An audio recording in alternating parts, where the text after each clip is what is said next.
अस्सलाम वालेकुम मेरे समझदार पाकिस्तानियों। मेरा नाम रेहान तारिक है और आप मेरा यूट्यूब चैनल और फेसबुक पेज देख रहे हैं। करोड़ दरूद आकाए दो जहां नबी मेहरबान मोहम्मद मुस्तफ़ा सल्लल्लाहु अलैहि वसल्लम पर।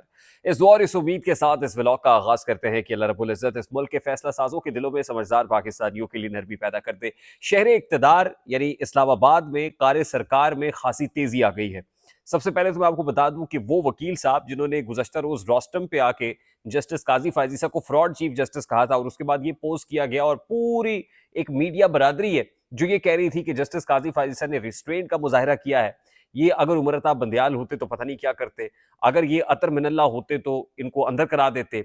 तो भाई आपकी इतला के लिए अर्ज है कि अब से कुछ देर पहले इस्लामाबाद से मुस्तफ़ीन काजमी को गिरफ्तार कर लिया गया है, यानी मुस्तफ़ीन काजमी को हिरासत में ले लिया गया है। तो इसलिए ये मत कहिए कि कोई होता तो क्या करता, ये होते तो कुछ नहीं कर रहे, बर्दाश्त है और ये सारा कुछ है।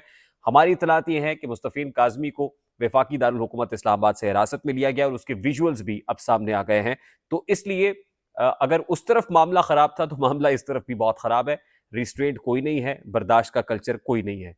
ये पहली खबर। दूसरी इंपॉर्टेंट चीज ये है कि इस्लामाबाद भर में फौज तैनात करने का फैसला कर लिया गया। आज हमने खबर आपके साथ शेयर की थी कि रेंजर्स को तैनात किया गया है, पर्टिकुलरली रेड जोन के लिए, अहम इमारात की हिफाजत के लिए। लेकिन आज एक बड़ी प्रेस कॉन्फ्रेंस इस्लामाबाद से हुई और 5 अक्टूबर से फौज तैनात करने का फैसला किया गया। मैसेज दिया गया तहरीक इंसाफ को, अली अमीन गंडापुर को, यह कहा गया कि आप एक अच्छे पाकिस्तानी हैं, आपसे हम तवक्को करते हैं कि आप अच्छे बच्चे बनेंगे, लेकिन अगर अच्छे बच्चे ना बने और रेड जोन में आने की आपने जहमत की तो फिर जागते रहना, साढ़े तिना रहना। यानी ये कह दिया है कि फिर हमसे गिला ना कीजिएगा, फिर शिकवा ना कीजिएगा।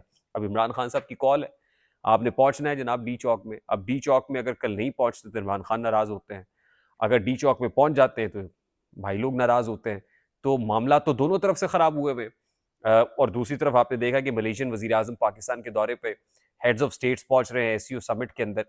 तो सूरत हाल तो खासी गंभीर है, पर्टिकुलरली आज के केस के फैसले के बाद जो तापमान है, दर्जा हरारत है, कहना चाहिए कि दोनों तरफ है आग बराबर लगी हुई। एक तरफ हुकूमत सेलिब्रेट कर रही है, खुशियां मना रही है, ढोल ढमक्का हो रहा है, मिठाइयां तकसीम हो रही है कि अब तो आसानी हो जाएगी, अब तो डिफेक्शन क्लॉज वाला चक्कर ही कोई नहीं है, यानी वोट तो काउंट हो जाएगा, आसानी से फ्लोर क्रॉसिंग भी हो सकेगी।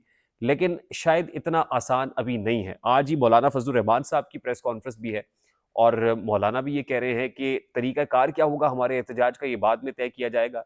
लेकिन हम एक चीज कह देते हैं कि एससीओ सरबराही इजलास के बाद कॉन्स्टिट्यूशनल अमेंडमेंट का बिल लेके आए, वो मुनासिब होगा। उससे पहले अगर आप इतनी उजलत का मुजाहरा किया क्यों जा रहा है, वो ये पूछ रहे हैं। और हम आपको खबर दे चुके हैं कि 10 अक्टूबर से पहले पहले हुकूमत ये कराना चाहती है। हुकूमत तो अगली घड़ी नहीं देखना चाहती कि किस वक्त जो है वो कॉन्स्टिट्यूशनल अमेंडमेंट का बिल पास हो जाए।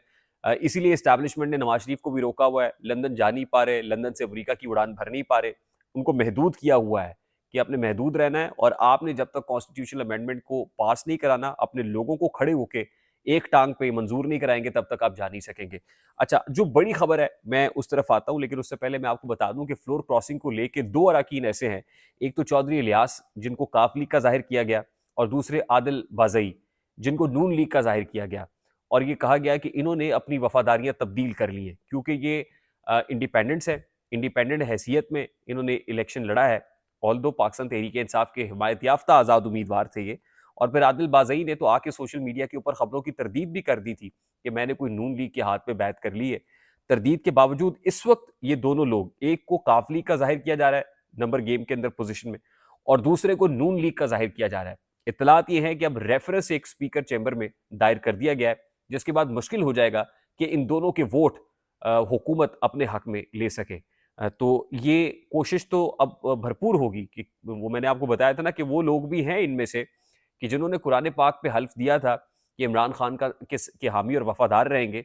एक तो मैंने आपको बताया था कि साहिवाल से साहब हैं, उसके अलावा बच्चर साहब भी हैं और 3-4 और लोग हैं जो इस लाइन में लगे हुए हैं कि जो 50-50 करोड़ की बोली की लाइन है कि 50 करोड़ की बोली लगे, हॉर्स ट्रेडिंग हो, भेड़ बकरियों की तरह हाँका जाए और जाके अच्छे बच्चे बन के हाथ बांध के वोट दे के आए, वोट काउंट हो जाए, खुद डी सीट होते हैं तो चाहें।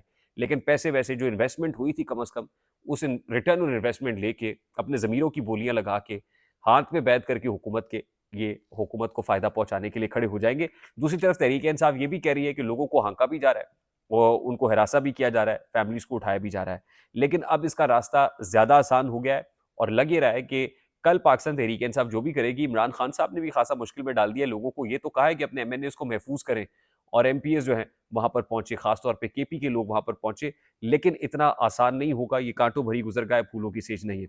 अच्छा, अब आते हैं जनाब मुजव्वज़ा आईनी तरमीम के ऊपर। ये जो कॉन्स्टिट्यूशनल अमेंडमेंट का जो पैकेज पार्लियामान से मंज़ूर कराना है, इत्तलात ये आ रही हैं कि जो मुजव्वज़ा आईनी तरमीमी बिल है, उसके अंदर जो कॉन्स्टिट्यूशनल कोर्ट है, कॉन्स्टिट्यूशनल कोर्ट के जजेस की जो उम्र की हद है, वो बढ़ाना प्रपोज़ किया गया है कि कॉन्स्टिट्यूशनल कोर्ट में जो जजेस होंगे, उनकी उम्र की बालाई हद को 3 साल तक बढ़ा दिया जाए।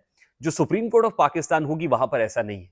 यानी वहां के जजेस की उम्र वही रहे, लेकिन कॉन्स्टिट्यूशनल कोर्ट के जजेस की तादाद बढ़ा दी जाए। इससे बदनीयती मजीद खुलकर जाहिर हो जाती है कि आप आईनी अदालत में चीफ जस्टिस जस्टिस काजी फायजीसा को लगाना चाह रहे हैं और तभी उस आईनी अदालत के जजेस की मुद्दत मयाद भी 3 साल तक के लिए बढ़ा रहे हैं, ताकि रास्ता खुल सके कि सुप्रीम कोर्ट के चीफ जस्टिस काजी फायजीसा को कॉन्स्टिट्यूशनल कोर्ट में लाके उनसे मजीद 3 साल खिदमात ली जा सके।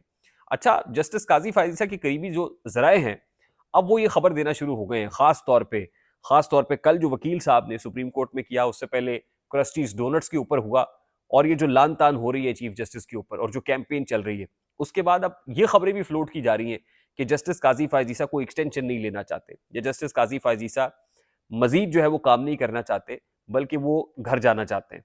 और अगर ऐसा करेंगे और अगर बजिद रहेंगे कि मैंने नहीं रहना, तो उसके बाद अब ये खबर फ्लोट की जा रही है कि फिर जस्टिस याहिया अफरीदी को कोशिश की जाएगी कि कॉन्स्टिट्यूशनल कोर्ट के अंदर बतौर चीफ जस्टिस अपॉइंट किया जाए। अभी प्लान ये है कि पिक एंड चूज के तरीके से जस्टिस मंसूर अली शाह का रास्ता रोका जाए, क्योंकि मंसूर अली शाह साहब ने एन वक्त में आके हुकूमत को तिगनी का नाच नचाया है, इस्टेब्लिशमेंट को भी नचाया है, बिल्कुल आउट ऑफ सिलेबस चीजें कर गए हैं। तो उनका रास्ता रोका जाए तो वहां याहिया अफरीदी साहब को चीफ जस्टिस सुप्रीम कोर्ट लगाया जाए। लेकिन अगर जस्टिस काजी फाजीसा अड़ जाते हैं जिद पे कि मैंने आगे नहीं चलना, या मैं बस मेरी बस हो गई है, तो फिर जस्टिस याहिया अफरीदी को उठा के कॉन्स्टिट्यूशनल कोर्ट के अंदर जो है बतौर चीफ जस्टिस लगाने का प्लान है।